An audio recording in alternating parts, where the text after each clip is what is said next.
প্রিয় দেশবাসী, 2024 সালের 3 অগাস্ট আমরা এক দফার ঘোষণার মধ্য দিয়ে ফেসিবাদের পতন আমরা ঘটাতে পেরেছি। কিন্তু আমাদের প্রত্যাশিত নতুন রাষ্ট্র গঠন অর্থাৎ নতুন বন্দোবস্তের যেই আকাঙ্ক্ষা, যেই প্রতিশ্রুতি আমরা বাংলাদেশকে দিয়েছিলাম, জনগণকে দিয়েছিলাম, সেটির যাত্রা এখনো পর্যন্ত সম্পন্ন হয়নি। সেটির লড়াই এখনো পর্যন্ত আমরা করে যাচ্ছি। আমরা বিগত জুলাই মাসে বাংলাদেশের 64টি জেলায় গিয়েছি। আমরা আমাদের দেশ গড়তে জুলাই পদযাত্রা করেছি।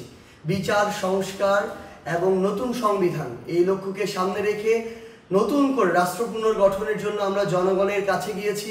সাধারণ মানুষের আশা আকাঙ্ক্ষার কথা শুনেছি।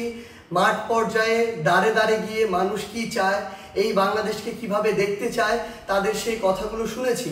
এবং এই অভ্যুত্থানের সময় আমরা এই বাংলাদেশকে নিয়ে যে স্বপ্নগুলো দেখেছিলাম, আমাদের যে আকাঙ্ক্ষাগুলো, সেই আকাঙ্ক্ষাগুলো তাদের কাছে তুলে ধরেছি। এবং এই যে সামগ্রিকভাবে বাংলাদেশের প্রত্যেকটি জায়গায় জেলায় গিয়ে মানুষের যে চাওয়া পাওয়া আকাঙ্ক্ষা, সেগুলোকে ধারণ করেই আমরা আগামী দিনের আমাদের যে ইশতেহার, সেই আমাদের এনসিপির ইশতেহার সাজিয়েছি। প্রিয় দেশবাসী, জুলাই গণ অভ্যুত্থানের 1 বছর পূর্তির দ্বার প্রান্তে আমরা। আগামীকাল 3রা আগস্ট। আমরা 3রা আগস্ট আবারও শহীদ মিনারে জড়ো হচ্ছি। আমরা নতুন বাংলাদেশের আকাঙ্ক্ষা নিয়ে কাজ করছি। আমাদের কাছে জুলাই কোনো সমাপ্তি ছিল না, জুলাই ছিল শুরু, একটি সম্ভাবনার শুরু, আকাঙ্ক্ষার শুরু। এই 1 বছর হয়তো আমাদের অনেক অপ্রাপ্তি রয়েছে, অনেক হতাশা রয়েছে, কিন্তু আমরা মনে করি যদি আমরা ঐক্যবদ্ধ থাকি, যদি আমাদের ভিতরে সেই স্বপ্নের বীজ এখনো থাকে, আমরা আমাদের সেই আকাঙ্ক্ষিত বাংলাদেশ গড়ে তুলতে পারবো। আমাদের গত 1 বছরের অভিজ্ঞতা, 1 বছরের সীমাবদ্ধতা সব কিছু মিলিয়ে আমরা সামনের দিনের পথ চলতে চাই। আমরা দেশ গড়তে জুলাই পদযাত্রায় আমাদের যে অভিজ্ঞতা, মানুষের যে আকাঙ্ক্ষা, আমরা সব কিছু মিলিয়ে আগামীর যে নতুন বাংলাদেশ, সেই নতুন বাংলাদেশের ইশতেহার পাঠ করতে চাই।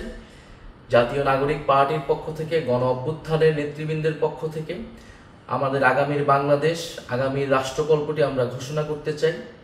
যেই তরুণ প্রজন্ম, এই বাংলাদেশের মানুষ কীরকম বাংলাদেশ দেখতে চায়, আমাদের বাংলাদেশটা কীরকম হবে, আমরা যেই নাগরিক মর্যাদার বাংলাদেশের কথা বলি, বৈষম্যহীন গণতান্ত্রিক বাংলাদেশের কথা বলি, যেই দায় ও দরদের রাজনীতির কথা বলি, আমাদের শিক্ষা, স্বাস্থ্য, কর্মসংস্থান থেকে শুরু করে বাংলাদেশের যেই সমস্যাগুলো রয়েছে, সেই সমস্যা সমাধানের উপকল্পটি কি হবে, আমরা সেই রাজনীতির উপকল্পটি আমাদের ভবিষ্যৎ কর্মসূচিটি আমরা প্রকাশ করতে চাচ্ছি।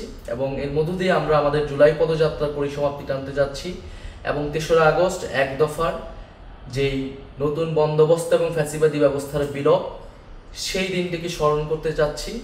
আগামীকাল শহীদ মিনার বিকাল 4টায় আমরা জড়ো হচ্ছি। আপনাদের কাছে উদ্যত আহ্বান, আপনারা ঢাকা আসুন, শহীদ মিনার এসে যোগ দিন এবং আমাদের সাথে থাকুন, আমাদের প্রতি সেই আস্থাটি রাখুন। আমরা গণ অভ্যুত্থানে আপনাদের আস্থার প্রতীক হয়েছিলাম। আমরা আপনাদের সেই আস্থা ধরে রেখে বাংলাদেশ বিনির্মাণে জনগণের পক্ষে, বাংলাদেশের স্বাধীনতা, সার্বভৌমত্ব এবং নাগরিক মর্যাদা প্রতিষ্ঠার জন্য আমাদের যে লড়াই, সেই লড়াই চালিয়ে যেতে চাই। আগামীকাল শহীদ মিনারে দেখা হচ্ছে বিকাল 4টায়।